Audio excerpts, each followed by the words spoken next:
shadows of past events.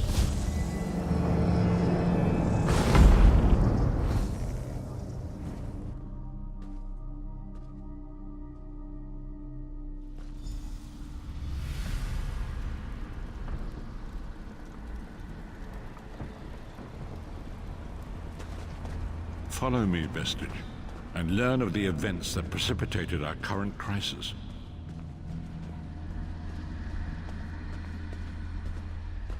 My part in the story began when I awoke on the steps of the Abbey of the Moth Priests, with no memory of my prior life. The Moth Priests took pity upon me and brought me into their fold. I was weak and near death.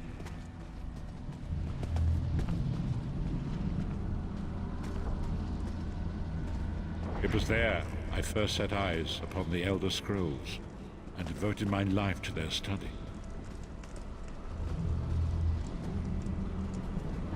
The scrolls allowed me to glimpse the very fabric of reality, but each profound insight dimmed my vision and eventually left me permanently blinded to the light of the world.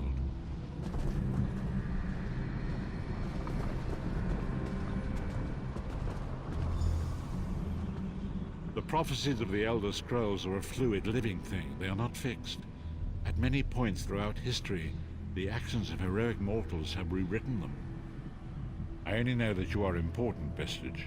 The scrolls reveal to me that your destiny is intertwined with that of the Five Companions. The Five Companions were a band of adventurers who sought out an ancient artifact called the Amulet of Kings.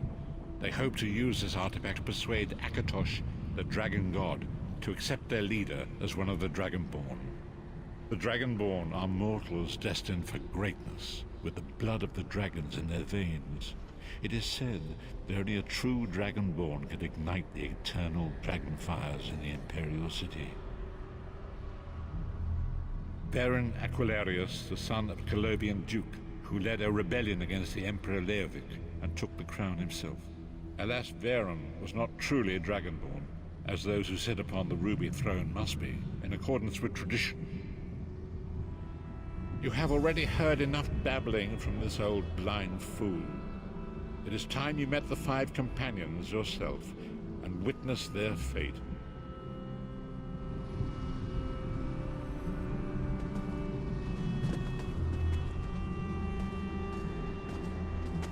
The first companion, Lyris Titan, daughter of giants, was the mightiest warrior in the service of the Emperor. Next, Abner Tharn, a powerful sorcerer and Grand Chancellor to the Imperial Elder Council.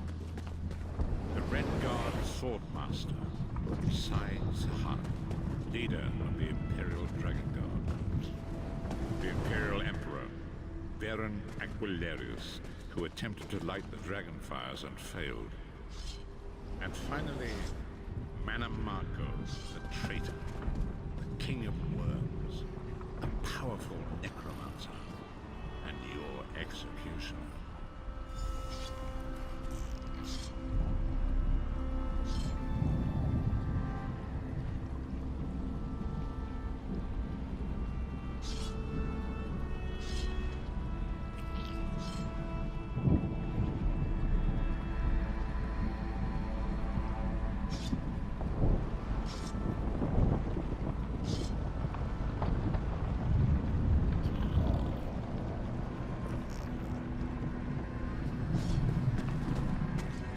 These were the Five Companions who set out from the Imperial City on an epic quest to recover the lost Amulet of Kings.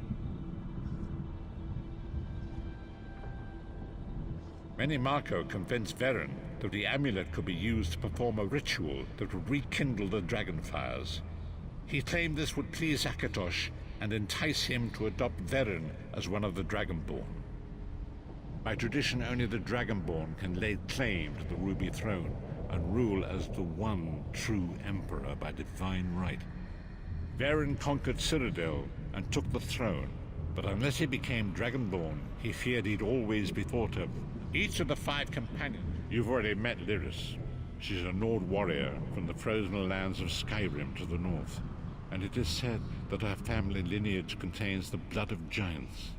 Varen chose her for her strength and her loyalty to be his personal bodyguard. Sai Sahan came from a long line of Red Guard swordmaster nobles. He was the leader of the Dragon Guard, the security detail of Varen and the Elder Council. While Lyris was Varen's bodyguard, Sai was charged with protecting the entire group. The Therns are one of the most influential families in Citadel. Abner, their patriarch, is the leader of the Elder Council, a powerful battle mage and a shrewd politician. With his council, Varen was able to seize the Imperial throne years before. Manamako the traitor, the great enemy, the most powerful necromancer this world has ever known. His worm cult infiltrates and corrupts every corner of Tamriel. It was he who convinced Varen to perform the ritual you are about to witness. Disaster, war, and pestilence. A world brought to its knees. Now watch and see how one man's arrogance brought about the greatest threat our world has ever known.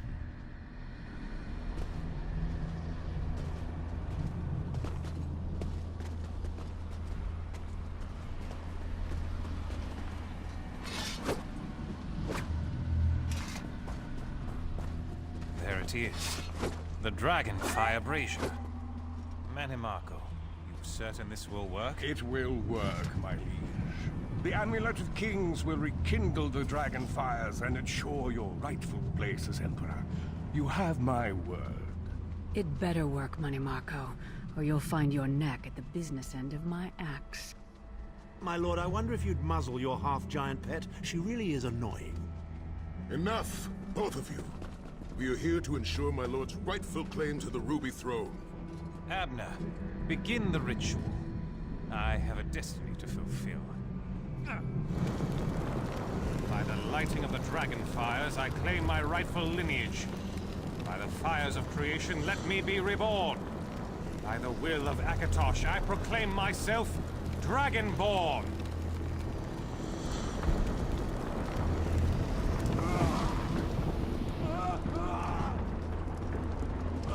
Baron Aquilarius, you are no heir to Alessia. You will pay for your sacrilege. The veil between Tamriel and Oblivion tears and splits asunder. What's happening? The sky's opening up. This is bad. This is very bad. This isn't supposed to happen. What's the meaning of this? Manamako, what have you done? Gullible fools! The veil between Oblivion and this world has been torn. My master, Molag Bal, is free to claim Tamriel for his own. Akatosh! Forgive me!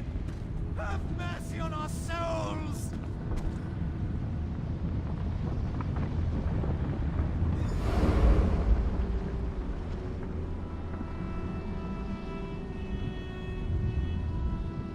The ritual tore the veil between Nan and Oblivion, allowing Manamako to begin stealing the souls his master needed to power the dark anchors and initiate the plane melt. Akatosh gave Alessia the Amulet of Kings as a symbol of his covenant with Nan.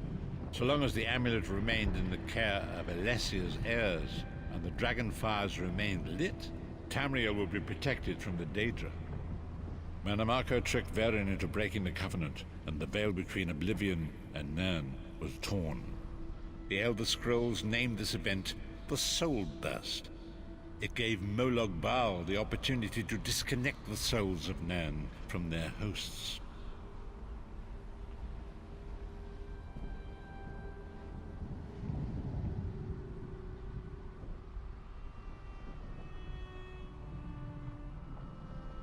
Varen was lost. In the chaos of the moment, Sai Sahan took the Amulet of Kings and fled.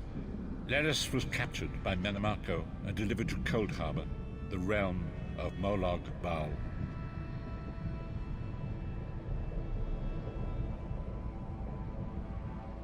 Tharn remains Chancellor of the Elder Council, and his daughter Clivio rules as Empress Regent.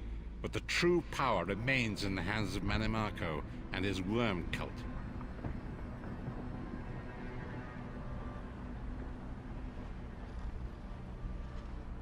When I discovered the truth about the 5 companions, I made subtle inquiries, but apparently not subtle enough.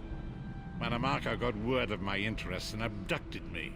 He took me to Cold Harbor, where I remained a prisoner until you freed me. The truth is always a threat to evil men. Manamako feared I would reveal his treachery, and if knowledge of Nan's vulnerability were to become known, it could threaten his master's schemes. Moloch Baal does not favor loose ends. Walk with me.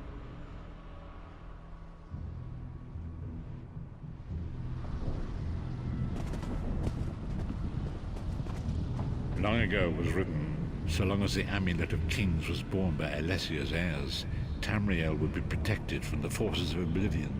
But the Soul Burst tore the veil between worlds and gave Moloch Baal the opportunity he desired. Moloch Baal's dark ankles pierced the torn veil that seemed to draw near into the depths of Cold Harbor. These terrible engines of destruction were appearing all throughout Tamriel.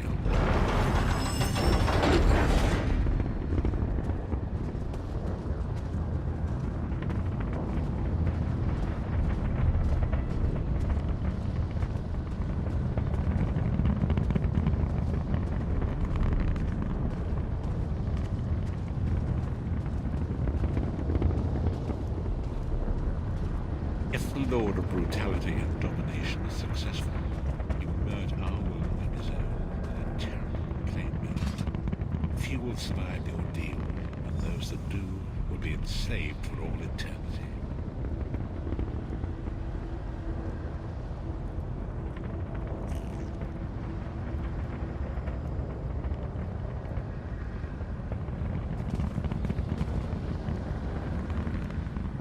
So it falls to us, Vestige, as you say.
And so it begins. The remainder of the story has yet to be written. It is your story now. And there is so much. Lyris Sacra. Minamako's agents leave a web of lies and deceit. They pit the races of Tamriel against one another and divert their attention from the real threat. Seek out these agents, wherever they can be found, and expose their lies. Forgive me. Bringing you into my mind seems to have taken quite a toll.